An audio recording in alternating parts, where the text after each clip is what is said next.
In this video, I'll show how to create the basic geometry of our heatsink project and then export that file into Discovery Live so we can do a thermal analysis. Right now I have this Fusion 360 open here. In Fusion 360 it's pretty easy to change the base units. Right now it's in millimeters and most of the values that you have are in inches, so you could change that easily here so that all the numbers reflect that. I'm going to leave it in millimeters to show you there's another way that you can easily get around that for quick projects like this.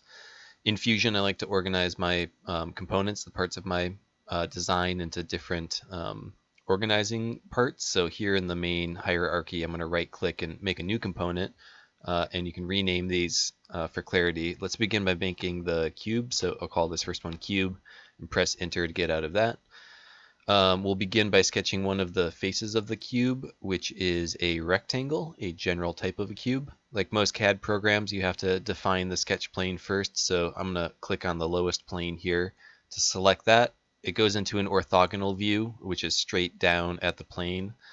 And I'm going to snap my first point to the center of the plane here. You can really make it anywhere though, it doesn't matter.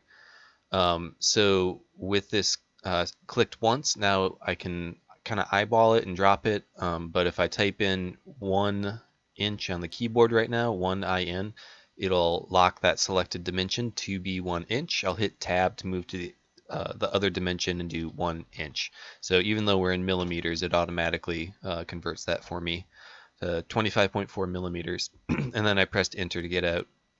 Some navigation things and reminders in Fusion. If I want to pan around, I can just hold down the center mouse wheel and then move the mouse. If I hold shift and the center mouse wheel, it will orbit, so I get a three-dimensional view. And if you just scroll the mouse wheel, you can zoom in and out. And you can always use the cube up here to go back to a particular fixed view. Let's make this three-dimensional by using the Extrude option, which is like pull in Discovery Live. There's also the keyboard shortcut of just hitting E. First thing it wants me to do is select the shape I want to extrude, so I'll click the square.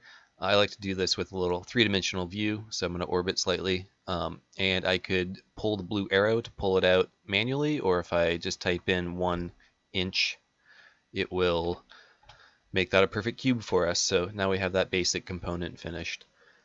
This component needs a second component, which is the rod, and that will model the minimal viable product. So I'm going to go back to the hierarchy and right click the highest level to add a new component.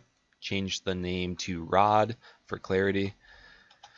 Now it grays out the cube because the active selected component is rod. If I wanted to later go back and change the sketch that the three-dimensional body was based on, I'd have to hover over that component and select the circle. Now I'm back into editing the cube, and I can look at the sketch that we had in here. I can look at the body and see that this three-dimensional object is the only body. I can hit the light bulb there to turn that on and off to see if that's the thing that we're looking at. I'll leave it on. Back to the rod, let's begin by making the circle, which is part of the cylinder of the rod. So under the sketch options, I'll find a lot of different ways to make a circle. I'll begin with the center diameter circle. It tends to be my favorite. Using the orbit, I'm going to look down at the bottom of the cube and select the plane that's on that face. And it changes it to that orthogonal view, so we're looking straight up at the bottom of the cube. I'll click the center since we're using a center diameter circle tool, and then the diameter that we have for the rod is 0.5 inches. Typing that straight in converts the millimeters for me. This shape now we need to pull out to the length, and the maximum length that we had for the rod was 6 inches. So I'll press E on the keyboard for extrude. I'll select the circle as the thing I want to extrude. And because we're going below the plane now, the numbers are negative. So if I put in 6 inches, I need to do negative 6 inches. Otherwise, the rod will go upwards through the cube.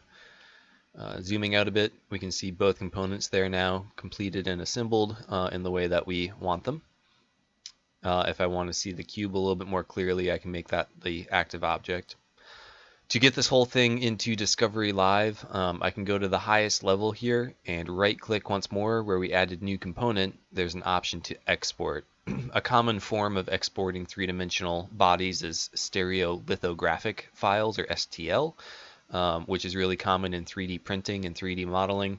One of the downsides is that tessellates the surface of the object as triangles. It's really efficient for file size, but it will remove some of the geometry that we want to work with. So if we go to export instead, we have a lot of options for different types of files that we can use.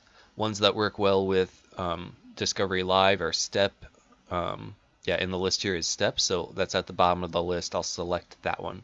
I'll give it a name that's easy to remember, like heat sink, and save it somewhere. Just pay attention to where it's being saved. Right now I've got mine being saved to the desktop, so that'll be easy to find.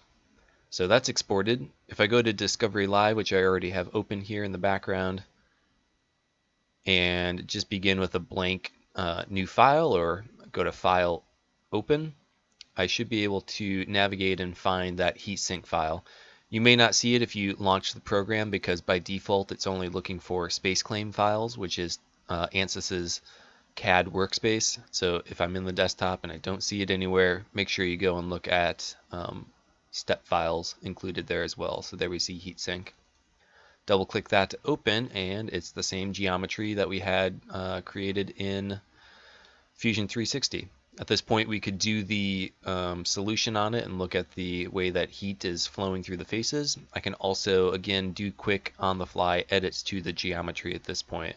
If I wanted to see what would happen if I made this entire cylinder smaller diameter, I could click on it, select the entire face, and use the pull tool to change that diameter. Make it bigger, make it quite a bit smaller, and if I had the solution running, that would give me a real-time feedback on it.